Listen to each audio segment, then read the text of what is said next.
to get united. Like, what we gotta do is meet everybody on 149th Street at the bench. So I asked Facebook, I said, I'm about to record a discussion video for YouTube. What would you like me to talk about? Whether or not it's worth being in a crew. And to put it shortly, the answer is no. There's no use for it. So the whole point of being in a crew back in the day was to have a group of people that you can depend on. A group of friends that felt like family. A group of people where if shit hit the fan, you can depend on these people to really pull through for you. Nowadays, it's not nearly as necessary as it once was. And that right there is still really the only use for a crew. The only use for it being to have a group of people that you can depend on when you're going into these potentially dangerous situations. But nowadays, other than that, there is no use for a crew. Back in the day, there used to be a different use of crews, and that was wall or space exclusivity. If you were in certain crews, it meant that you might be able to paint at certain areas. It meant that you might not be able to paint in other areas. But what you gotta understand about this is you, as an individual, are always gonna be judged on your work. It doesn't matter what crew you're in. To give you an example, I used to be in a bunch of crews. Like, I'm talking a crazy amount of crews, a ridiculous amount that I had no business being in. But that's how most graffiti artists end up doing it. One of those crews was a world-renowned, world-famous crew called RSH, which was led by my graffiti mentor, who's an old-school New York graffiti artist. Being in that crew didn't do two shits for me. Was it cool? Hell yeah, it was, and I loved being in it. It was awesome. Do I still like the crew? Yes, very much so.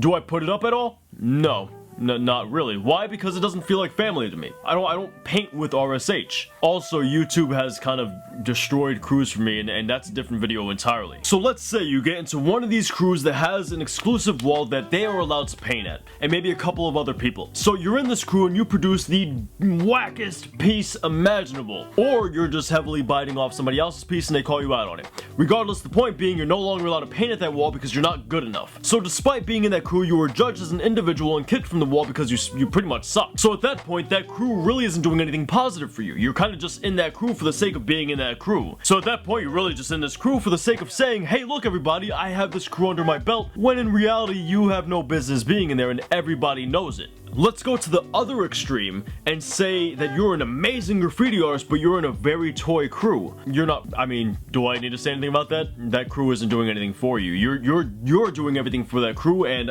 kudos for that. That's respectable if you're doing something positive for that crew. But once again, that crew's not doing anything for you. There's really no need for you to be in there. This brings me back to the point of you will always be judged as an individual no matter what crew you're in. So you have some walls which are crew exclusives and only certain crews could paint at those walls. However, if you're super dope, that wall will make an exception for you. Why? Because they're judging you as an individual. They see you as their equal or better, and as a result, you get a spot on the wall. So if this wall is a crew exclusive, but they're making exceptions for other people, then what incentive do you have to try to get into these exclusive crews if you could already paint at that wall because you're good enough to do it? Well, the answer is you don't have any incentive. When people are getting put down in literally any crew for literally any reason, there's really no reason to be in a crew. It's much better just to go solo. Because as I previously stated, if you're good enough, you will be able to paint at those walls anyway.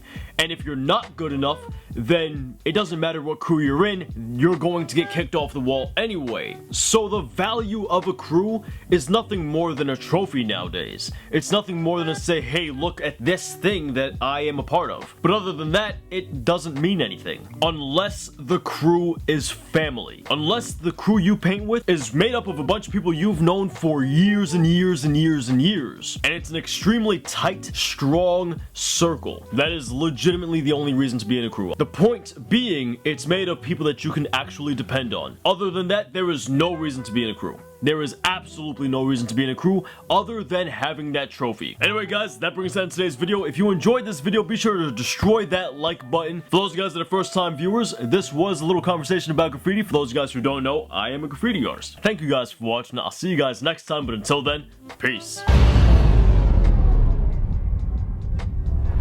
If this video sounds a little familiar, it's probably because I've done it before. If you'd like, you can check out this other video, and I'll catch you guys next time. Peace.